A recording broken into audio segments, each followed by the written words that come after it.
Hi, you guys. Welcome back. My name is Carrie Penny. I am the Happy Crafty Homemaker. And today I'm going to be kind of answering some of your questions that you've had while I'm in the process of moving. So the number one question is, how do I find the energy to do it all? I don't. I do have to be very, very careful with myself. There is a threshold where if I go past it, I'm down for 3 days. So I do as much as I possibly can in a very compact period of time without overdoing it, because overexertion does lead to extreme fatigue. Changing my diet a couple years ago has really gone a long way to easing some of that, where I took out wheat and sugar. I'm not having the general upset stomach kind of issues that I was having with the wheat, and reducing the sugar in my diet, and particularly refined sugar, has helped with the inflammation. But I do still have a threshold that I can't push past, or else I'll be down for 3 days, and that's not beneficial. But I do try to eat enough calories to burn, and I do try to take care of myself as best as possible. I'm finally got my bathroom set up to where I can do an Epsom salt soak, which does help with a lot of muscle fatigue, and just mentally recharging, because who doesn't enjoy curling up in a nice hot bath and relaxing reading a book? I am still in the process of reading I think it's Gary Hendricks' How to Sell a Haunted House. I will say I did listen to the audiobook of the Final Girl support group, and I did quite enjoy that one. Didn't quite go where I expected it to go. Wasn't quite the book I expected it to be. It was very interesting, but I am taking time to recharge and to relax and try to take care of myself as much as possible. But we are on a time crunch as far as getting the house ready to entertain, because we're hosting my mother-in-law's 95th birthday party here on the 4th of November. And my husband's one of 7 kids. So our family is quite large. So we're looking at this being 50 plus people here. So it'll be a lot. It will be a lot, but it has to get done, and I do have to self-care. So I can't say I necessarily have the energy. I am sleeping fairly decently. I am trying to use the early morning hours as effectively as possible without waking Troy up. I'm still getting up at 4 a.m. because the cat's still getting me up at 4 a.m. But that kind of is the answer to the energy stuff. Another question that I have gotten a lot of in the process of this move, from beginning to present over and over again, is how do I know what to get rid of? I can't answer that for you, and there are much better sources out there for how to declutter your possessions. I am not a huge fan of the KonMari method. I think that's a little too brutal. There are lots of things that don't spark joy that you need to keep, like my roasting pan. I need to keep that because I do make roast a couple times a year, but it doesn't necessarily spark joy. So I think if you're trying to look for rules, the 2 main sources I would send you to first would be Clutterbug. Cass has some amazing ways at looking at not necessarily decluttering, although she is a big advocate of it's easier to maintain your space if you don't have it overcluttered. She's big on organization and how to organize for your style. So she has bug types. Whether you're a cricket, a butterfly, a ladybug, or I'm missing the 4th. She's got a quiz on her website that you can take to try to figure out like what your organization style is. I could have told you from the get-go, I am an out in the open, visually organized person. Surprise, surprise. But I also like things that are not aesthetically pleasing or are daily use items to be in easy access, put away. So I'm kind of in between 2 different styles. My husband is a if we could be minimalist, he would be a minimalist in a lot of ways. He does have a hard time getting rid of tools and things that are useful. But as far as like decor, style, things like that, like he would be perfectly fine being a true minimalist. But Cass from Clutterbug has some amazing tips and tricks as to how to get started. And she also just moved, so it's actually been kind of fun. I body double with her a lot, listening to her content while I'm unpacking and doing things. And that's kind of will lead us into another section of this chitty chat. But another person I would highly recommend listening to is the Minimalist Mom. Now, her process is very much the decluttering process. She's just now getting into organizing more, but she's very much a how to declutter your life for the stage of life you are. And that's a very important thing I think many people lose as we transition our lives, transition our seasons. We tend to think about who we were 5 years ago and not who we are today and where our life is today. And as we have kids that are in and out of the house, or kids who have grown up, or kids who are, going from different phases of their lives within our house, we should be keeping our house for the season of life we are today, not who we want to be tomorrow and not who we were yesterday. So she has some really, really good tips on her channel, and I will leave these channels linked down below. Great tips on how to kind of hone in on that. And her style also butts up against something that I've seen a number of videos on, which is the Swedish death cleaning. I am a huge proponent of that mindset, where I am not a huge fan of the KonMari method. I do really like the idea of Swedish death cleaning, which is more about, if something happens to me today, what do I want to leave for my family to have to deal with tomorrow? So it's not so much about minimalization as it is keeping in mind we don't need to hold on to dot matrix printer cables in our garage for 30 years.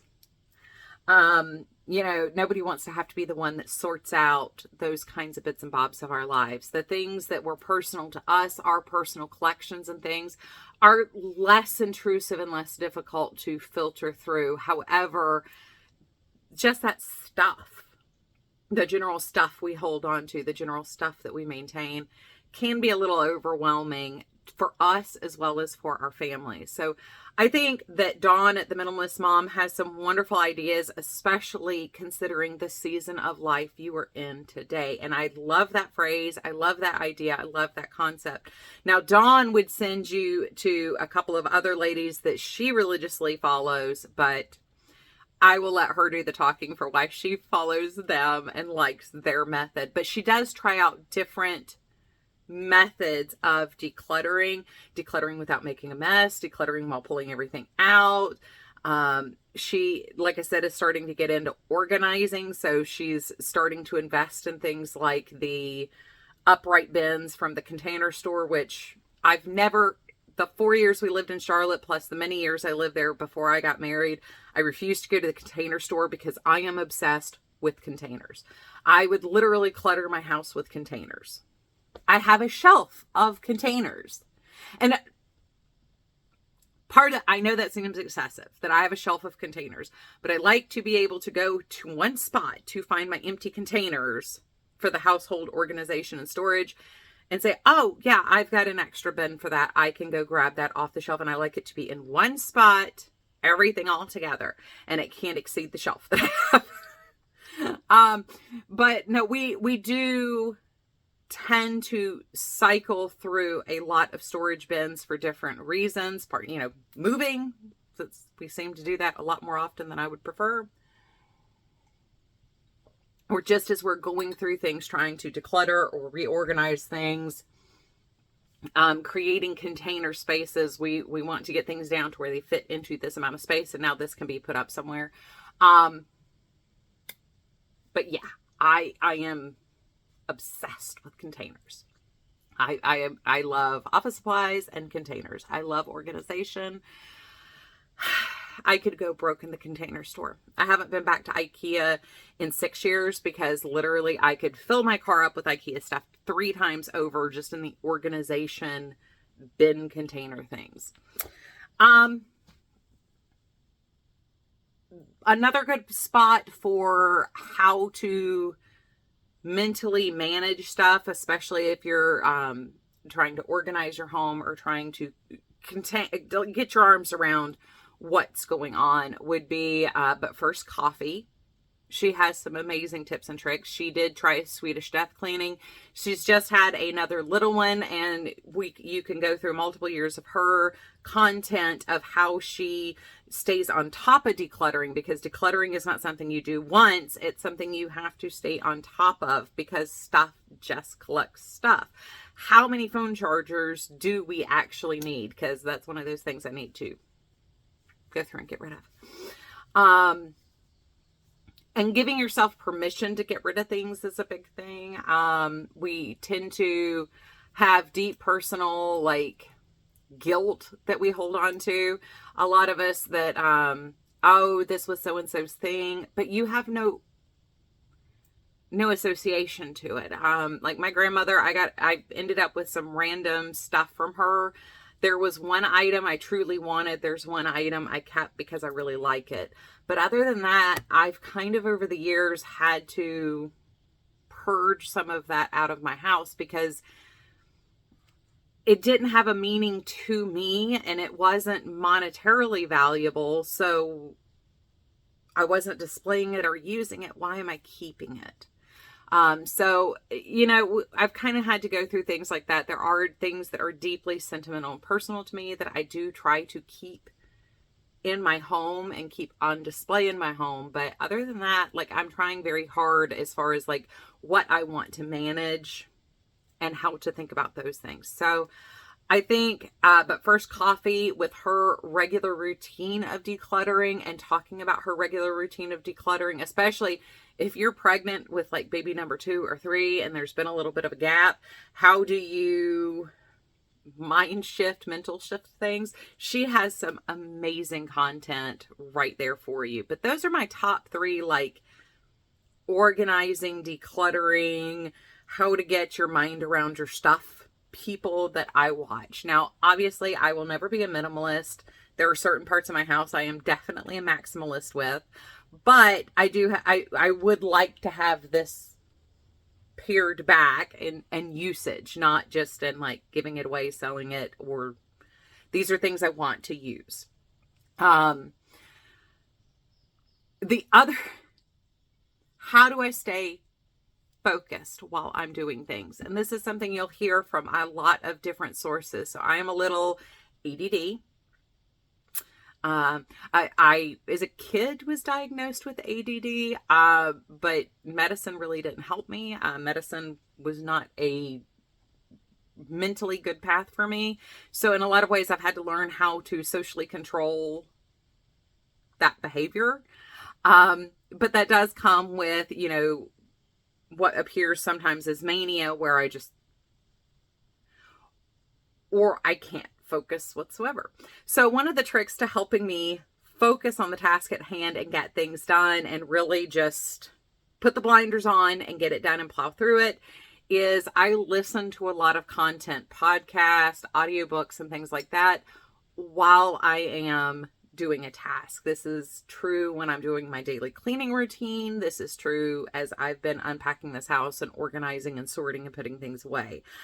So what do I listen to? Number one, I've listened to a lot of Cass's content on Clutterbug because she's in the process of moving too and trying to get her house set up. So she has some things that are just, you know, topically interesting to me. I do listen to a lot of, I prefer solved true crime, especially things that focus on how a case was solved, or interesting cases that are harder to solve, not necessarily unsolved or unsolvable, but I do have some particulars as far as like what I'll listen to. Nothing that involves kids, I can't handle it. But I do listen to like Annie Elise, where she breaks down a lot of the psychology of criminals as she's going through things, framing and referencing an entire situation. I really enjoy her delicacy in discussing a lot of cases. I do listen to that chapter as well as Coffee House Crimes. But those are the three, when it comes to true crime, the three I really go to. I still love Bailey Sarian, but I really enjoy watching her while listening to her, and I haven't had much time to sit down and watch while listening. I also listen to stories. I really enjoy just listening to stories. So about 5 years ago, I started the Alison Weir Queens of Henry VIII series. I was actually reading the Catherine of Aragon book on my Kindle, and that was my nighttime reading. I'd fall asleep reading that. But that is a long book. And I realized I was never going to get through the book if I was just reading it, because I mean, it's like 1,000 pages. The physical book is huge, especially when you compare it to the rest of the series. It starts with her being sent to England to marry Arthur, Prince Arthur, and goes all the way through her death. So it is a very, very long book. But I did switch over to audiobook, finish that up.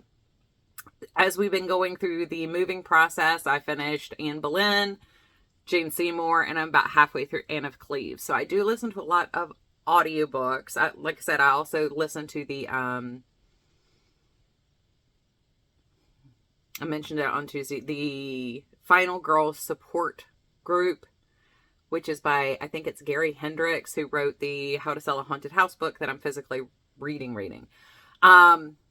But I do listen to a lot of audiobooks. I also really enjoy just kind of scary, creepy, weird stories.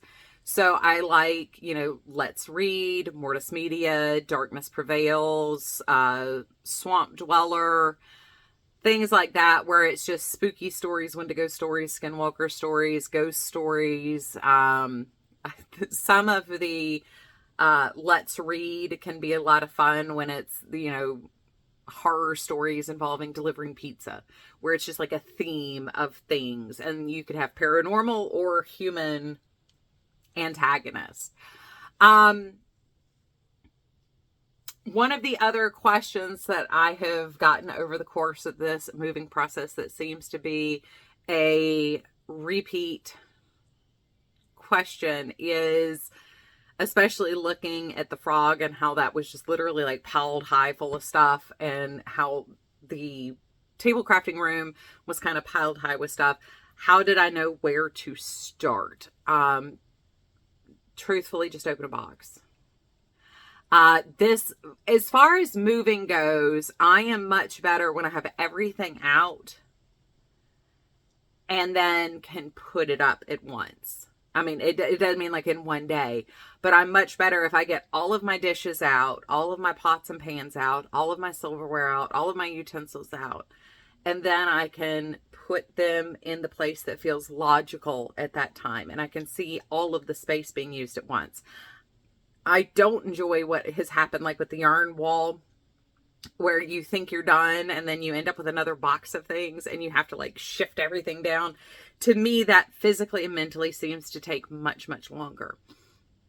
Now, in organizing, like what I'll probably do at the end of next year when I reorganize everything, I will do a lot more just assessing everything and picking an end. Like I'll start at the bulkies and just condensing things, moving things around into groups that make sense. But I think one of the best ways to get started is to just come in and start with box one. Tell yourself you're just going to do this one box, unpack it, look at it, and find homes for it, or make piles and groups of the stuff. And so all like items can go together.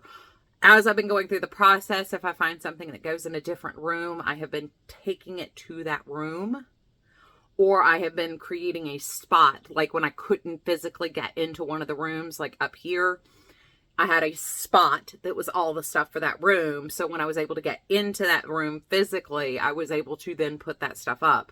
But tell yourself you're going to do one thing. Now, going back to like Cass at Clutterbug, one of her big things is putting on a timer. With her move process, she's been giving herself like an hour at a time to work instead of her normal like 5 minutes in the kitchen, 5 minutes in the bedroom, routine maintenance timer.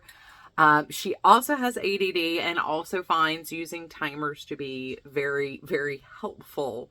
So you're giving yourself a set period of time in this box to get this task done. It doesn't matter if you finish it all, what you can get done in 5 minutes, which she is correct. There is a lot you can do, a lot more that you can do in 5 minutes than you think you can.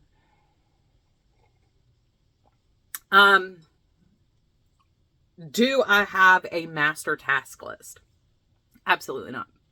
Now, I do have a punch list of things that need to get done. Like, we just got our new alarm system in last week, and in taking off the old panel, we now have a spot that needs to be repaired and painted because we had just had the house painted.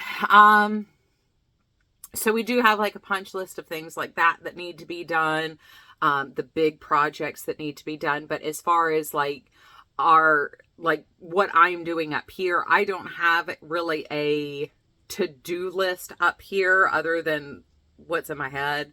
I don't have a manual to-do list. Now, as far as like my daily stuff, I definitely have a to-do list that is a daily to-do list and a weekly to-do list and a monthly to-do list. And I've shared that before here on the channel. As far as my housekeeping thing, it's a combination of about 6 different sources that I found useful for how to keep my house clean. Part of what pushed me into watching Cass and Minimalist Mom as much as I do is understanding what do I want to maintain. Especially once I started cleaning my house regularly every day and dusting things every single day, how much did I really want to have to every week take down things and clean them off? So, yes and no. I do thrive with a physical to-do list. It is something that helps me to get things done. But as far as for this move, I don't have a to-do list other than it all needs to get done. Now, as we get closer to my mother-in-law's party and we're moving into that final push of preparation and getting everything ready to go and everything done, I will probably start keeping more of a to-do list. You know, I need to change the light bulbs in the hallway, or we need to make sure that the air filters have been changed so it doesn't like kick up dust, you know, with that many people in the house, which that is something that probably needs to be done. So I will probably come up with a to-do list of things like that when we get closer in.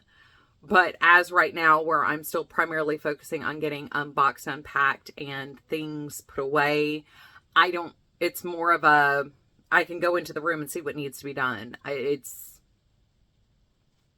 kind of more like that. I think that hits all the main questions I have gotten repeatedly for the last 4.5 weeks. But if you have more questions, I am more than happy to do another chitty chat with you guys, give you some audiobook recommendations, podcast recommendations. Let me know. I would be happy to talk about my process more. I really don't mind sharing. I enjoy being a homemaker and I enjoy sharing what I do. I mean, the truth is most of my channel has become about crafting specifically because I originally got such negative feedback on the home aspect of it. So if you are more interested in seeing more of this type of stuff where I just talk about how I personally do things or how I personally approach things, I would be more than happy to do more of this sit down and chit chat. We probably will have more of a conversation about how I got through the yarn wall in 2 days, basically. That's a whole different can of worms. But let me know. Leave a comment down below, and I would be more than happy to come back and share with you guys my thoughts on whatever you want to know. So I love you guys. Please take care, and I will see you guys real soon.